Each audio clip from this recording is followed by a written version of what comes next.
नगर निगम शिमला के चुनाव को लेकर बीजेपी कांग्रेस सरकार पर फर्जी बोर्ड बनाने के आरोप लगा रही है। इसी को लेकर आज बीजेपी प्रदेश अध्यक्ष सुरेश कश्यप और पूर्व मंत्री सुखराम चौधरी की अध्यक्षता में एक प्रतिनिधि मंडल ने राज्य निर्वाचन आयोग के आयुक्त को ज्ञापन भी सौंपा और साथ ही उचित कार्यवाही करने की मांग भी की। इसके साथ ही बीजेपी ने स्पष्ट किया है कि 12 अप्रैल को स्क्रीनिंग कमेटी की बैठक के बाद निगम के लिए सभी प्रत्याशियों के नाम भी फाइनल कर दिए जाएंगे। हो गया हाजी साहब जी। बल्क में वोटें मंत्रियों के घरों से आ रही हैं। अच्छा। और जो है एक एक कमरे से 18 लोगों के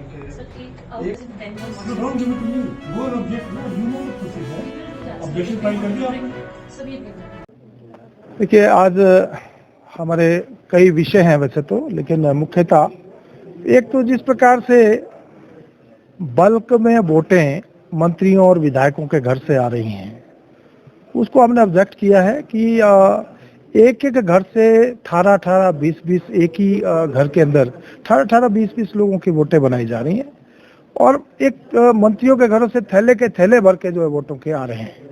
हमने इस चीज को ऑब्जेक्ट किया है। और दूसरी बात, हमारे लोगों को वोटें बनाने नहीं दी जा रही हैं।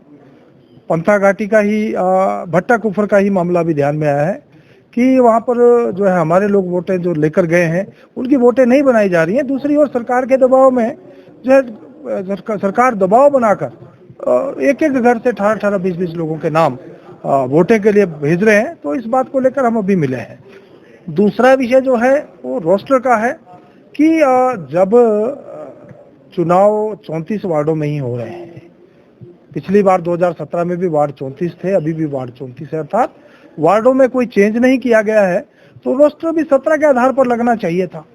लेकिन ये बड़ा असंवैधानिक जिसको हम कह सकते हैं कि जिस प्रकार से रोस्टर यहाँ पर लगाया गया है, जहां एससी महिला की बात आती है वहां महिलाओं की पॉपुलेशन जो हाईएस्ट है उनके लिए रिजर्व किया गया, और जहां दूसरी जगह हम देखते हैं जो जनरल की महिलाएं हैं वह जो लोएस्ट जहां पर पॉपुलेशन महिलाओं की है, अर्थात बहुत असंवैधानिक ढंग से जो है रोस्टर कोई सरकार ने लगाया है।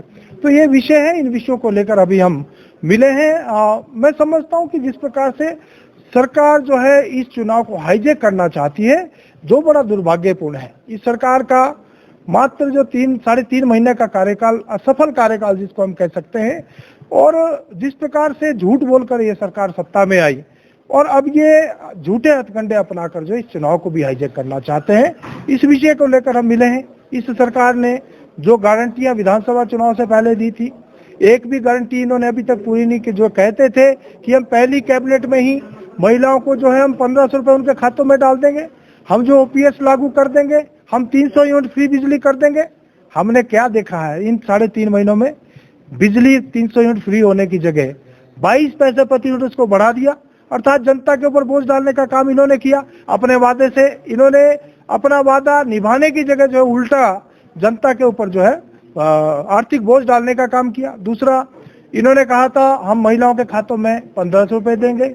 ध्यान में क्या आया कि इन्होंने कहा 2,61,000 जो 60 वर्ष से ऊपर आयु के पेंशनधारी हैं, जिनको 1150 रुपए पेंशन मिलती है, उनको 350 रुपया ऐसा करके पेंशन में, अर्थात प्रदेश भर में जो हमारी मातृशक्ति है उसको जो जिस प्रकार से इन्होंने प्रलोभन दिया था उनके वोट लेने के लिए, और उनके साथ बहुत बड़ा धोखा इन्होंने किया।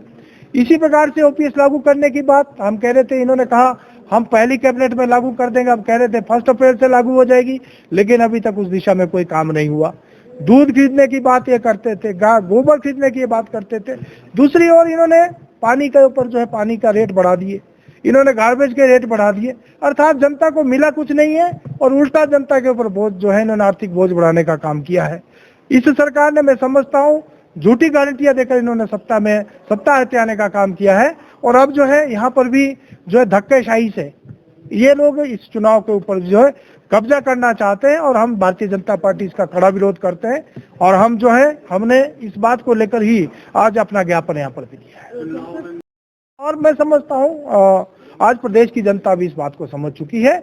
शिमला में भी जनता इस बात को जानती है कि ये जो वर्तमान सरकार है, इन्होंने धक्काशाही की है, इन्होंने झूठ बोला है, जनता के साथ वादा खिलाफी की है। क्या भरोसा दिया है, क्या इंक्वायरी की जाएगी?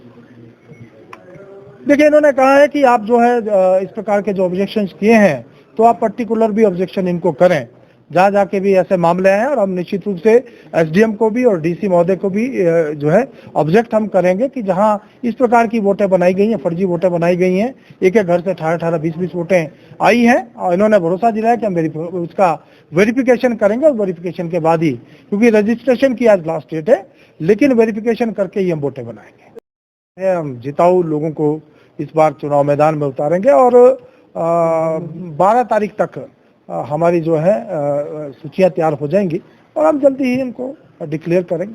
तो ये चुनाव सिंबल पे किए जाएंगे सर इस बार? जी, सिंपल पे ऊपर ये चुनाव हो रहा है, और इसलिए हम जो है 12 तारीख को अपनी चुनाव समिति की बैठक करने वाले हैं, और उसके बाद प्रत्याशियों की घोषणा करेंगे।